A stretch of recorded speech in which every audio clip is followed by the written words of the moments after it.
Hello. Today I wanted to film the pros and cons video I have been meaning to make for ages. I'll insert here whoever suggested it. It's been a really long time and I wrote the pros and cons a while back. Before I start, I just want to say that I'm not a UWC representative. I am... Oh my gosh, I keep getting tripped up on this. I just finished my 2 years at UWC Costa Rica. There we go. I did it. I'm just gonna go back and forth between pros and cons, so there's no particular order. So I've got my notebook right here, and the first thing I had written was a pro. So the first pro, UWC is very diverse, which means you end up having a super open mind. If you go in thinking you have an open mind, by the time you leave, you'll realize it wasn't as open as you thought it was, and you'll leave with a much broader perspective on the world. That is, if you put the effort into discovering things about the world, about people. But overall, you will leave UWC with a very open mind because of that insane diversity. I know UWCCR had, I want to say, over 80 different nationalities. We had a student from every single Latin American country in my first year generation, so not in my generation but the one below us. And because of this diversity, which comes from my second pro, it means that you make connections. I think it's crazy because it creates these insane connections and means that basically wherever you go in the world, you're gonna find someone that you know or that you studied with or that studied in another UWC, and you can meet up with them and there's like instantly something to talk about. So that's super special. That second pro with all those connections brings you to my favorite thing ever, which is the opening of doors. This is honestly one of the biggest pros in my opinion. It means that you have this network, this community of people that are like-minded or that care for you, even if you don't know them super well, and that's incredible. And this, for me in particular, I'll give you an exact example. The pro has been traveling. I went on a solo backpacking trip for 5 weeks this past summer before the whole pandemic, and I went to Asia. So I went to 5 different countries. I started in Singapore, then I went to Malaysia, Thailand, Japan, and Hong Kong. And in each country I did actually go to multiple cities. Sometimes I went on my own, but the greatest thing was that I was able to stay with friends, and all my accommodation for the most part was covered because I was able to stay with friends or people that I had met through the UWC movement. I think the best example of this is in Malaysia. I sent out a message to our generation group and I said, hey, I'm gonna be in Malaysia from this time to this time. Is anyone there willing to accommodate me, willing to show me around? And I actually got an answer from a Canadian co-year that I don't know personally, but she messaged me and gave me the contact of her UWC friend from Robert Bosch, so Germany, and I ended up going to Malaysia and meeting up with him, and he was an absolute sweetheart. It was so great because I got to live more of a local experience in Malaysia rather than a very tourist experience, which is not something that I like doing when I travel. I like to actually see what life is like through the eyes of a citizen rather than through the perspective of a tourist. So that was really, really special because I got to stay with his family, I got to eat food at their house, I got to eat food out with them, and walk around with him and one of his friends. This happened with most of the countries I went to, but this is the one place where I really didn't know him before showing up. I honestly could not have lucked out anymore. He was so kind. But all the other places, I think mostly I did already know the UWC students that I was meeting up with, and they were all literally incredible. I've never felt more welcomed in a foreign place ever.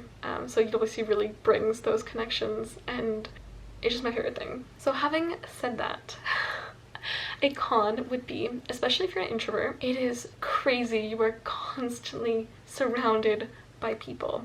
I went into UWC very much as an introvert. I actually would now classify myself as sort of ambivert, but probably more of an extrovert than an introvert. The way I see introverted and extroverted people is that it's almost like you have a battery, and if you're an extrovert, you charge that battery by being around people, and if you're an introvert, you spend the energy when you're with people and you charge it being alone. So I definitely charged, and I think I still do somewhat, on my own. I love being around people. I'm very sociable. However, being at UWC, you're constantly going to be surrounded by people. You have roommates. I had 3 roommates my first year and 2 roommates my second year. In UWCCR, you're in a residence with 20 to 25 people. This obviously differs from different UWCs, so I couldn't tell you, but all of them you will have roommates. There are no private rooms, not that I know of. So very, very surrounded by people, but you learn to love it. It's not necessarily for everybody, but I think there is definitely a process in which you learn to not mind anymore that there are people around. You just kind of act as though there was nobody around, even if there are. The friendships I made within UWC, I can be completely silent with them in a room, and we can both do completely different things because we were never alone, so we had to kind of learn to be in our own space even though there were people around. So you can really be in a space with them and not be doing the same thing or not really be talking, but just like enjoy each other's company and not feel stressed or like you're spending so much energy by being around people, because I feel like that's sometimes how introverts feel, and that's how I definitely felt. I definitely learned that skill, and I definitely feel like it's most easy with the people that I met at UWC that I kind of did that with and I developed that skill with. Okay, another con, and I think this is very particular to UWC CR, like Costa Rica, not UWC in general, but it's that the administration is maybe not the most organized or on top of things as would be ideal. It's a complicated topic. I think some people definitely try their best, but I'm not gonna lie, it's definitely not the most organized administration, and it can be very frustrating and slightly terrifying if you're trying to process a visa and no one's answering, or you're trying to get help for something in particular and it's not quite going as fast as you wish it was. However, this is, I guess, a pro. This leaves so much room for students to make a change. Honestly, if I had gone into UWC in like this perfect little bubble where everything was already set out for me, I would have never pushed to try and create change, to try and alter things to be the best they can be or to suit the students' needs. I think that because the administration is not maybe the most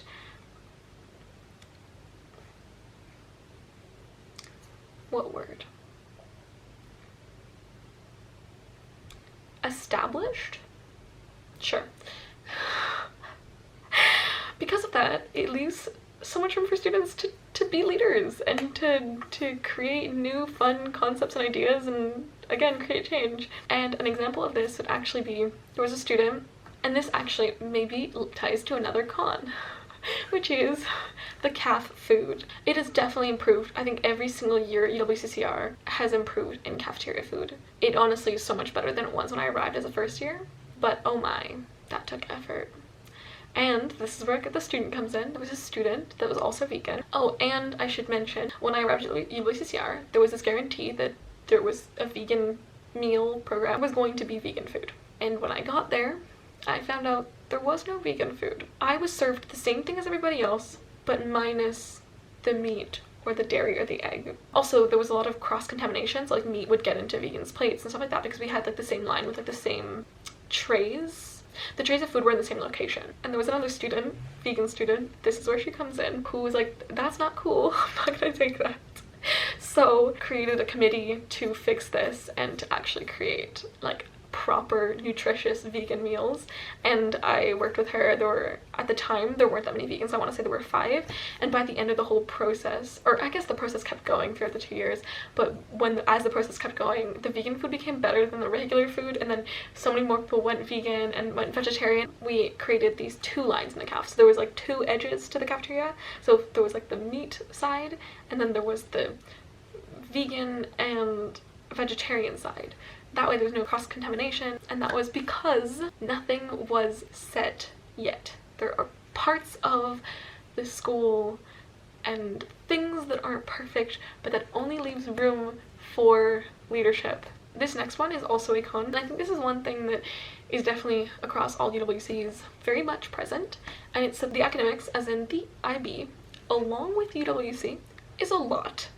I've mentioned this before, but it is so much. I know the IB is already a pretty hard program and diploma to get, but when you combine that with being at a boarding school, having to deal with moving away from home, probably for the first time ever, living with strangers at first, who are coming from everywhere in the world, which might be a shock, and living in a new country, which is definitely potentially a huge shock. All these activities, all the extra responsibilities that come with UWC, all the leadership positions, it's very intense.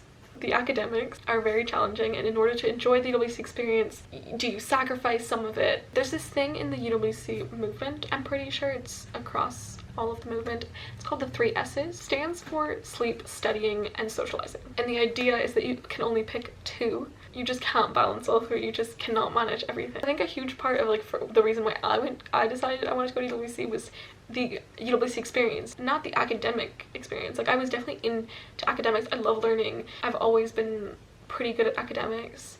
I've always put so much effort into my academics, but oh my goodness, it's like it feels like when you're there, it's you either spend like you lock yourself in the library or your room or a classroom and you study all the time, or you enjoy meeting people from around the world and you have friends, or you have both, and then you're completely sleep deprived and have no energy and fall extremely sick.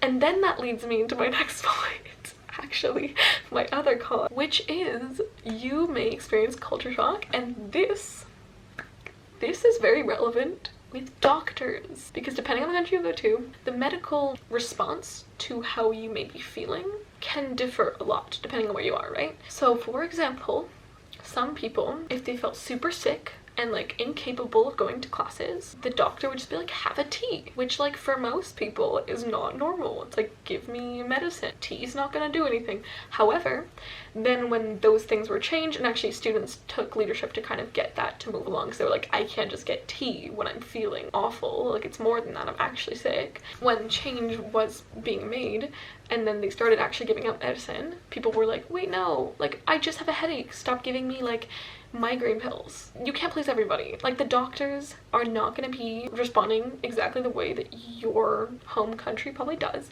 and it's very difficult to please all students and treat them in ways that suit them all.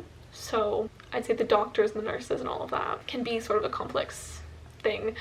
And then another con that I could lead into is it sucks being sick when you're away from home, and when you're in a boarding school in general.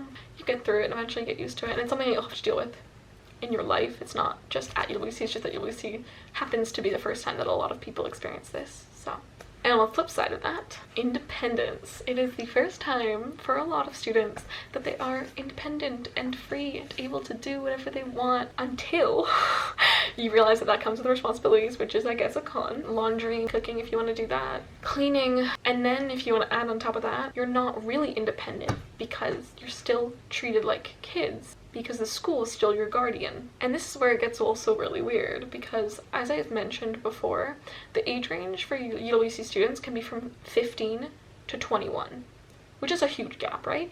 And when you're 21, you're not a kid anymore, but UWC is your guardian. Your UWC is responsible to take care of you, and you have to follow by the rules. Okay, another one, and this goes along with the academics, is that for some reason, stress is just the norm, which is so upsetting when you think about it. Like if you're not stressed, that's bad. If people around you are super stressed out and you're not, you start to get stressed at the fact that you're not stressed, and you start to look for something to be stressed about. That is wrong. It becomes this whole cycle of people feeling that they constantly have to be staying up until like 4 a.m. studying, otherwise they're not doing well. The thing is that if you can manage your time, which is difficult, but if you can manage your time and not go to bed at 4 a.m. and you're not feeling stressed, that should be celebrated. But stress is the norm. That's difficult. You definitely have to find a way to separate how you feel with how people around you feel, because it can be very contagious. I want to say that I think a really big thing to remember is that like nothing in the world is perfect, and remember that when you go to UWC, it's not going to be perfect. Even if it's your absolute dream, even if it's something that you've been looking forward to forever, there is nothing in this world that is perfect, and that especially is perfect for every single student's needs. But it's about your mindset. It's about going into UWC, as I mentioned before, with that open-mindedness, with no expectations. Realize that it's you that makes the most of your experience.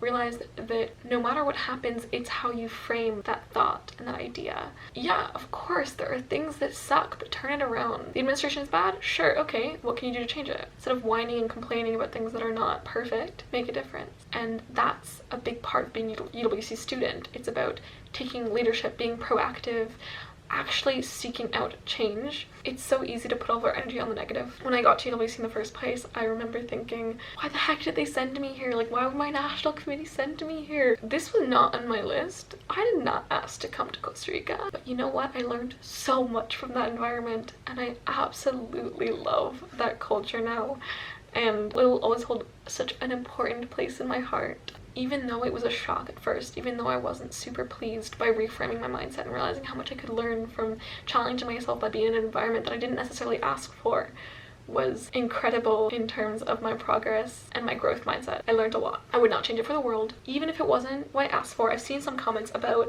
whether UWC CR, like Costa Rica, was my first choice. It was not. It wasn't even on my list. Like, would I change it? Never.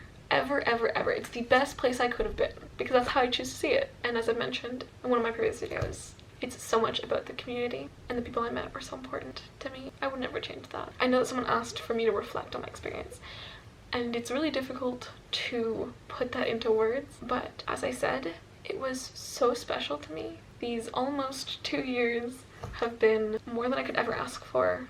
I've changed, but in a great way. I've grown. It's helped me discover things that I didn't know I could about myself, about other people, about the world. I genuinely would not have found Minerva had I not gone to UWC. I don't think so. I don't think I would have known that that was going to be the university for me. I will be making more content on Minerva, so if you don't know what Minerva is, I'll leave a description. I don't know, if you guys have specific questions about my experience, leave them down below as well. I'd be really happy to answer them. If I have to make another video, if there's a lot, I'll definitely do that. I hope you have a wonderful week, and I'll see you next Wednesday. Bye.